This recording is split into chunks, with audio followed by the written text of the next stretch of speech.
Oman ರಾಷ್ಟ್ರ ಅತಿ ಹೆಚ್ಚು ಮರುಭೂಮಿಯನ್ನು ಹೊಂದಿರುವ ಪ್ರದೇಶ.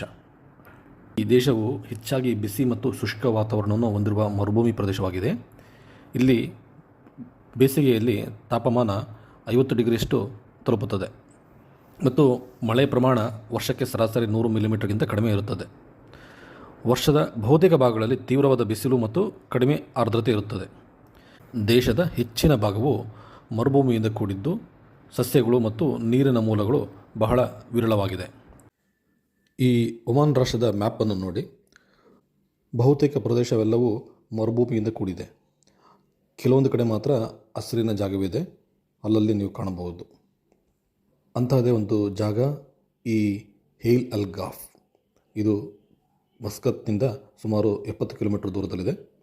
ಈ ಒಂದು ಸ್ಥಳವು ಮಾವಿನ ತೋಟಕ್ಕೆ ಹೆಸರಾಗಿದೆ. ಇಲ್ಲಿರತಕ್ಕಂಥ ಮಾವಿನ ಗಿಡಗಳಿಗೆ ಹತ್ತಿರದಲ್ಲಿ ಡೈಕಾ ಡ್ಯಾಮ್ ಎನ್ನುವ ಒಂದು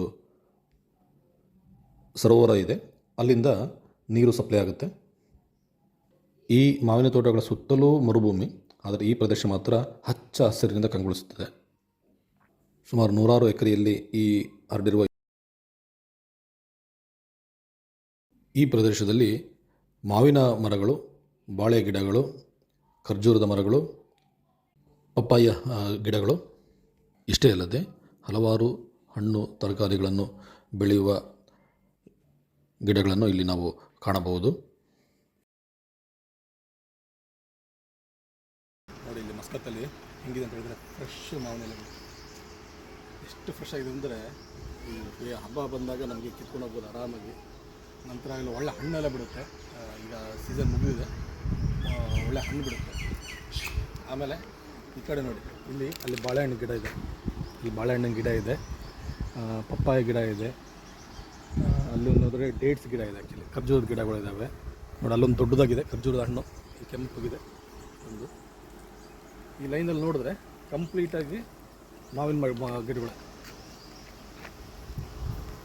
ಫುಲ್ಲು ಮಾವಿನ ಮರ. ಅದು ಹೇಗಿದೆ ಅಂತ ಹೇಳಿದ್ರೆ ಯಾವುದೋ ಒಂದು ಹಳ್ಳಿಗೆ ಬಂದಿತ್ತು ಅನ್ನೋ ಥರ ಇದೆ. ಆ್ಯಕ್ಚುಲಿ ತುಂಬ ಸುಂದರವಾಗಿದೆ ಪ್ಲೇಸು ನೋಡೋದಕ್ಕೆ. ಮಸ್ಕತ್ತಿಂದ ಕೇವಲ ಒಂದು 70 ಕಿಲೋಮೀಟರ್ ದೂರದಲ್ಲಿದೆ. ಒಂದು ಒಳ್ಳೆ ಪ್ಲೇಸು. ಇದನ್ನು ಮ್ಯಾಂಗೋ ಫಾರ್ಮ್ ಅಂತ ಕರೀತಾರೆ. ತುಂಬ ಚೆನ್ನಾಗಿದೆ ಪ್ಲೇಸು. ಬಂದು ಕೂತ್ಕೊಂಡು ಇಲ್ಲಿ ಊಟ ಮಾಡಿಕೊಂಡು ಒಳ್ಳೆ ಟೈಮ್ ಸ್ಪೆಂಡ್ ಮಾಡಿ ಹೋಗ್ಬೋದು. ಅಷ್ಟು ಮಾತ್ರ ಅಲ್ಲ, ಇಲ್ಲೊಂದು ಒಳ್ಳೆ ಕೆನಲ್ ಇದೆ. ಇದು ತುಂಬ ಚೆನ್ನಾಗಿದೆ ನೋಡಿ. ಇಲ್ಲೊಂದು ಡೈಕಾ ಡ್ಯಾಮ್ ಅಂತ ಒಂದು ಡ್ಯಾಮ್ ಇದೆ. ಅಲ್ಲಿಂದ ನೀರು ಬರುತ್ತೆ. ಈ ನೀರು ಈ ತೋಟಗಳಿಗೆ ಸಪ್ಲೈ ಮಾಡ್ತಾರೆ. ಮೇಕೆಗಳು ನೋಡಿ ಹೆಂಗಿದೆ. ಮೇಕೆ, ಕುರಿ, ಟಗರು ಎಲ್ಲ ಇಲ್ಲಿದೆ.